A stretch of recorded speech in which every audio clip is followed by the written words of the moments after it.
भद्रक बासुदेवपुर धीरे धीरे कमुची लघुचाप जनित लगाण वर्षा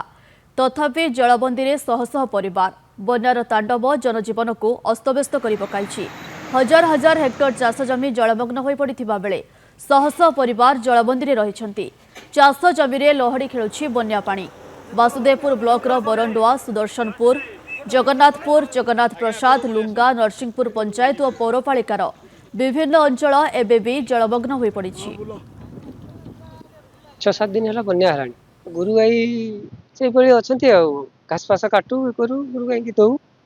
एवं तो काटिकुटी होनी पानी सब चारिपट बुड़ी जहाँ कुटा काटी खाई रोचे कौन कर जलस्तर वृद्धि होवर आम गमनाल पानी ओभरफ्लो हो बर्तमान रास्ता पर आप देखिपुं 1.5 फुट 2 फुट उच्चतार पानी बहुची आमर 80% रु अधिका जमी आम विहन बुणी दौ प्रथम एवं पाखापाखि जहाँ बुणा है तो संपूर्ण भाव आमर चाष जमी नष्ट होती बहुत गोरु गाई बर्तमान आपंकर